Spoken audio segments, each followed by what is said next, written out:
Halo, selamat datang kembali di video pembelajaran geografi. Pada video ini kita akan mempelajari tentang pola interaksi desa dan kota.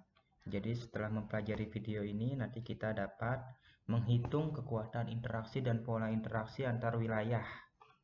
Nah, ini dia yang kita pelajari. Interaksi desa dan kota. Kita telah mempelajari karakteristik desa, karakteristik kota. Nah, kemudian kita sekarang ini ingin membahas tentang perhitungan-perhitungan pola interaksinya. Yang mana yang lebih besar, yang mana yang lebih kecil. Menurut Pindarto, interaksi adalah hubungan antara dua wilayah atau lebih yang menimbulkan gejala atau masalah. Jadi, dengan adanya interaksi nanti akan menimbulkan gejala-gejala atau masalah baru. Gejala-gejala itu bisa urbanisasi, reurbanisasi, terus masalah baru itu bisa masalah di kota, masalah di desa, itu semua nanti dampak dari adanya interaksi. Interaksi desa dan kota dapat terlihat dari arus urbanisasi dan arus permintaan penawaran barang kebutuhan sehari-hari antara masyarakat kota dengan masyarakat desa. Pola interaksi itu dapat dihitung dengan menggunakan teori gravitasi oleh W.J. Riley, teori titik henti oleh Converse, teori potensi penduduk, dan teori grafik indeks konektivitas dari K.J. Kansky. Nah, yang pertama kita akan membahas tentang teori gravitasi W.J. Riley. Dia menyatakan bahwa ada hubungan matematis antara kekuatan fenomena yang diungkapkan secara spasial ke ruangan dan jarak antar dua wilayah. Fenomena di spasial itu bisa jumlah penduduk, jumlah akses jalan, seperti itu, dan jarak antar dua wilayah. Kekuatan interaksi antara kedua wilayah sama dengan jumlah populasi kedua wilayah dibagi dengan jarak antar kedua wilayah dikuadratkan. Nah, itu rumusnya. Kalau diangkain seperti ini. Interaksi wilayah AB sama dengan PA kali PB dibagi J jarak AB kuadrat. Ini kalau pakai biasa coret-coretan begini, PA kali PB dibagi jarak AB. Karena ini pakai manual kuadrat. Nah, IAB dari kekuatan interaksi yang ingin kita cari. PA itu jumlah penduduk wilayah A, PB jumlah penduduk wilayah B, JAB adalah jarak antara wilayah A dan B. Contohnya seperti ini. Terdapat 3 wilayah pertumbuhan di mana jumlah penduduk wilayah A sebanyak 25.000, wilayah B 10.000, dan wilayah C 27.000. Jarak wilayah A ke B 50 dan jarak wilayah B ke C 60. Berapa kekuatan interaksi wilayah AB dan wilayah BC? Jadi diketahui dulu jumlah penduduk A 25.000, penduduk B 10.000, dan penduduk C 27.000. Kemudian jarak A ke B 50 km dan jarak B ke C 60 km.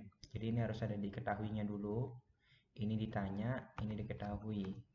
Nah, kita masukkan rumusnya. Kita ingin mencari kekuatan interaksi AB dulu. Rumusnya I AB sama dengan PA kali PB dibagi jarak AB kuadrat. Penduduk A tadi 25.000, penduduk B 10.000, jarak AB 50 km pangkat 2. Akar pangkat 2 benar. Ini dikalikan jadi segini, 50 kuadrat jadi segini dibagi 0 dicoret 2 jadinya 10.000. Ini nggak ada satuannya, hanya jumlah aja. Sedangkan kekuatan interaksi wilayah BC jadi rumusnya seperti ini, BC penduduk kota B dikali penduduk kota C dibagi jarak B ke C kuadrat. Penduduk B ada 10.000, penduduk C nya 27.000, jarak BC 60 km kuadrat. Jadi dikali segini dibagi 36.000, jumlahnya adalah 75.000. Kesimpulannya seperti ini. Jadi kekuatan interaksi AB tadi kan 100.000, BC-nya itu 75.000 dibandingkan ini karena dia bisa dibagi jadi 4:3. Kalau dia nggak bisa dibanding-banding, misalkan angkanya ini berapa banyak apa koma-koma, dibagi aja. Yang besar dibagi yang kecil, nanti pasti belakangnya ada 1, ininya berapa? Ini 1,3,1. Kalau dipakai apa namanya? Didesimalin terus. Hal ini menunjukkan kekuatan interaksi wilayah AB lebih besar daripada interaksi wilayah B ke C. Nah, ini kesimpulannya seperti itu. Kalau digambarin ini tadi wilayah A 25.000 jiwa, wilayah B 10.000, wilayah C 27.000. Jaraknya Ini jaraknya, ini hasilnya. Nanti kalau misalkan ada wilayah lain, misalkan ini wilayah Bogor, ini wilayah Depok, ini wilayah Bekasi, jadi dikasih tanda aja, Bogornya itu A, Depoknya B, Bekasinya C. Kemudian yang kedua, teori titik henti. Dia itu digunakan untuk memperkirakan penempatan lokasi fasilitas tertentu supaya seperti untuk membangun sekolah, terminal, rumah sakit, SPBU dan sebagainya di antara dua wilayah yang berdampingan, supaya wilayah yang dibangun itu nanti akan lebih banyak penduduknya, jadi penduduknya bergerak ke wilayah yang fasilitas baru. Rumusnya seperti ini, TH titik henti AB sama dengan jarak AB dibagi 1 plus akar. Ini akar, penduduk yang banyak dibagi penduduk yang sedikit. Kalau gini dibilangnya begini, AB bagi 1 plus akar PB bagi PA. PB itu yang banyak, PA itu yang sedikit. Nanti kalau udah diketahui dari penduduk yang wilayah penduduknya paling sedikit, supaya biar bisa banyak penduduknya. Ini jarak AB, PB jumlah penduduk yang banyak, nanti ada jumlah dua wilayah, ini yang kecil, jadi yang banyak bagi yang kecil. Contoh soal seperti ini, wilayah A memiliki penduduk 10.000 jiwa, wilayah B 40.000 jiwa, dan kedua wilayah tersebut jaraknya 100 km. Di manakah lokasi titik henti antara dua wilayah tersebut? Diketahui dulu jarak AB 100, penduduk B 40.000, penduduk A 10.000. Nah, jadi harus seperti ini, diketahui, ditanya. Jawabnya, rumusnya dimasukkan, TAB sama dengan jarak AB dibagi 1 plus penduduk yang banyak bagi penduduk yang sedikit, 100 dibagi 1 banding penduduk yang banyak tadi 40.000 dibanding yang sedikit 10, 100 dibagi 1 plus akar 4. Jangan lupa nih, satunya kadang-kadang lupa. Ini jadi akar 4 sama dengan 2. Ini supaya runut, jadi ketahuan caranya bagaimana. Hasilnya adalah 33, 100 dibagi 3, 33,3333. Kita ambil satu angka di belakang koma aja. Kesimpulan, jadi lokasi titik henti antara wilayah A, B adalah 33,3 km dari wilayah penduduknya lebih sedikit, yaitu wilayah A yang penduduknya tadi cuma 10.000.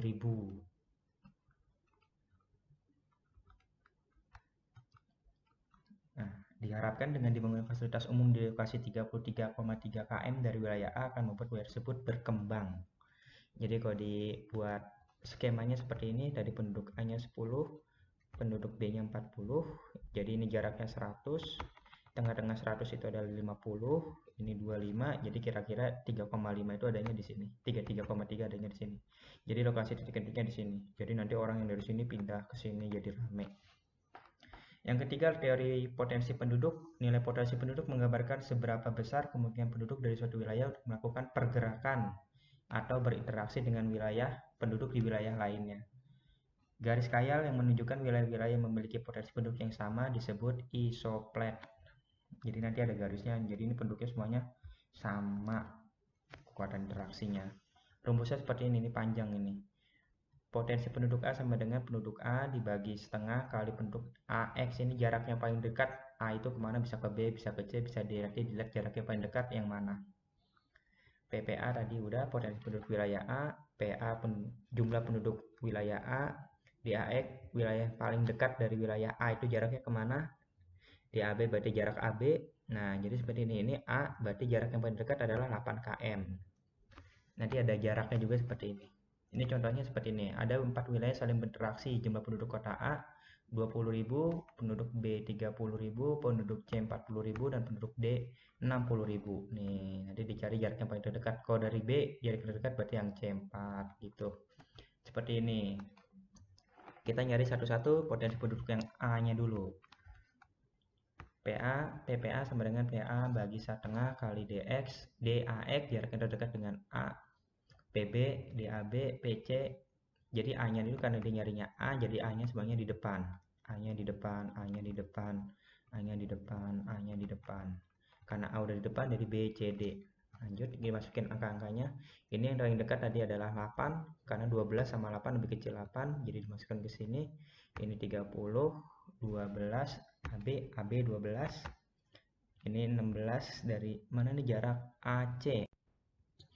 Oke, kita lanjutkan lagi. Tadi kita sampai yang B, potensi wilayah penduduk yang A dulu, dari dipotong di A. Jadi yang A semuanya itu berhubungan dengan wilayah A. Potensi penduduk wilayah A sama dengan PPA segini, udah tadi udah sampai sini. Ini jari jarak yang paling dekat, jaring paling dekat. Semuanya sama karena A, jadi A-nya yang di depan. A-nya semuanya di depan. Tinggal masukin angkanya, dihitung pakai kalkulator, satu angka di belakang koma. Penduduk B juga seperti itu. Jangan lupa di sininya setengah. Nah, dijumlahin. Kalau sudah ketemu ini dijumlahkan, hasilnya segini, 2945. BBB, jadi B-nya yang di depan. Jadi sama aja sih, mau DB, CB, AB sama aja, jaraknya di D juga. Terus yang penduduk C seperti ini, PC, PC, C yang paling dekat tetap 8, jadi nanti yang dimasukin adalah 8. Seperti itu, lanjut terus dihitung, hasilnya 3232,1. Yang terakhir, potensi wilayah penduduk D, PD, jadi D, depannya D, D, D, jangan lupa setengah. D yang paling dekat adalah yang 8. Masukin lagi yang 8, 4, terus dihitung, hasilnya seperti ini, dijumlahkan jadi 433. Belum selesai sampai situ kesimpulannya.